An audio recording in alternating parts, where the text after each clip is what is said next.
안녕하세요, 여러분. 건강 이야기 전해드리는 정보요정 두루보입니다. 오늘은 많은 분들이 운동은 해야지 하면서도 막상 실천은 못하고 있는 현실, 그리고 그 속에 숨어 있는 충격적인 사실들을 전해드리려고 합니다. 바로 한국 성인 10명 중 7명은 숨이 찰 정도의 운동을 하지 않는다는 내용인데요.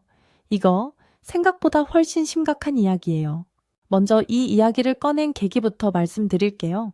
최근 질병관리청이 발표한 지역 사회 건강조사 결과에 따르면 중강도 이상의 운동을 실천하고 있는 한국 성인은 27%, 즉 100명 중 27명 정도에 불과하다는 거예요. 나머지 70명 이상은 숨이 찰 정도로 운동하지 않고 있다는 이야기죠. 전 세계 평균이 31%니까 우리는 전 세계보다도 훨씬 더 운동 부족한 나라라는 겁니다. 그렇다면 중강도 이상의 운동이란 뭘까요?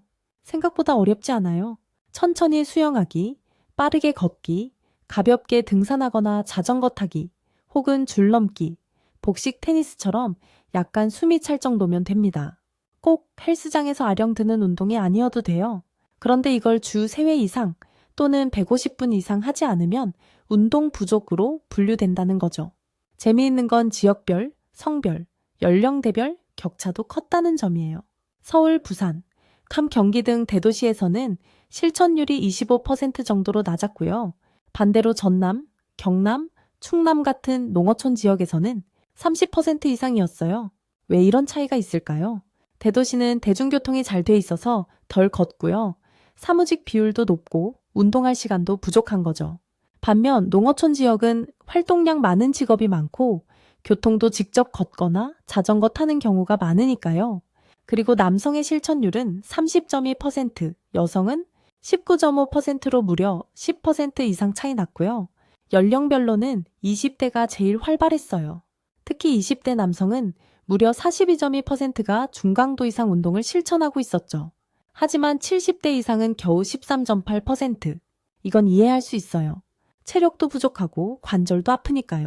대신 고령층의 경우는 걷기 실천율이 높았다는 점도 인상 깊었어요. 60대는 57%, 70세 이상도 50%가 넘는 비율로 꾸준히 걷고 있었거든요. 그럼 이제 질문을 하나 드려볼게요. 운동을 안 하면 진짜 그렇게 큰일이 날까? 답은 그렇다. 고혈압, 당뇨, 고지혈증 같은 만성질환 예방, 우울증, 스트레스 해소 같은 정신건강 관리, 그리고 치매, 심혈관 질환 같은 노화성 질병까지 줄일 수 있는 게 바로 운동이에요. 질병관리청 발표에서도 운동을 꾸준히 한 사람은 만성질환, 정신질환 모두 위험률이 뚜렷하게 낮았어요. 예를 들어 우울 증상이 있는 사람과 없는 사람을 비교했을 때 운동 실천율은 17%와 25%로 거의 8% 이상 차이가 났고요. 우울 증상 없는 사람은 운동 실천 확률이 1.2배나 더 높았어요. 여기서 한 번 더 짚고 갈게요. 우리는 왜 운동을 안 하게 되는 걸까요? 첫 번째, 시간이 없어서. 두 번째, 귀찮고 습관이 안 돼서. 세 번째, 몸이 아파서. 특히 무릎이나 허리 아프신 분들은 조금만 움직여도 통증이 올라오니 겁나서 안 하게 되죠. 운동은 약처럼 딱 맞는 운동을 찾아서 꾸준히 해야 효과가 있는 거예요. 걷기, 수영, 실내 자전거처럼 관절 부담 없는 운동부터 시작해보세요.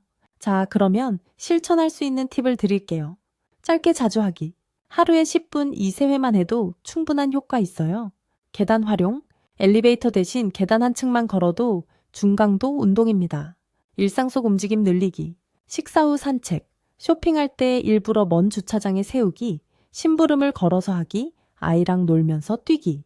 앱이나 스마트워치 활용. 걸음수 체크하면 의욕이 생기고 게임처럼 재미도 있어요. 가볍게 시작하기. 첫날부터 1시간 달리는 건 절대 비추. 단 5분 스트레칭으로도 운동은 시작됩니다. 여러분, 운동은 절대 대단한 사람이 하는 게 아니에요.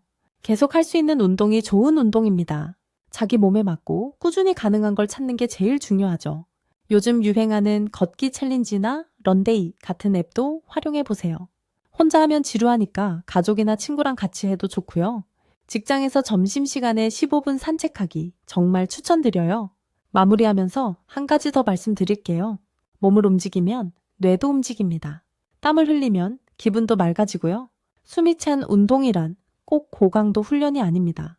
내가 숨이 조금 찬 정도, 조금 더 심장이 뛰는 정도면 충분합니다. 작은 움직임이 모여서 여러분의 건강을 지켜줍니다. 오늘도 들어주셔서 감사드리고요. 정보요정 두루보는 다음 시간에 더 좋은 건강 정보로 돌아올게요. 모두 건강하세요.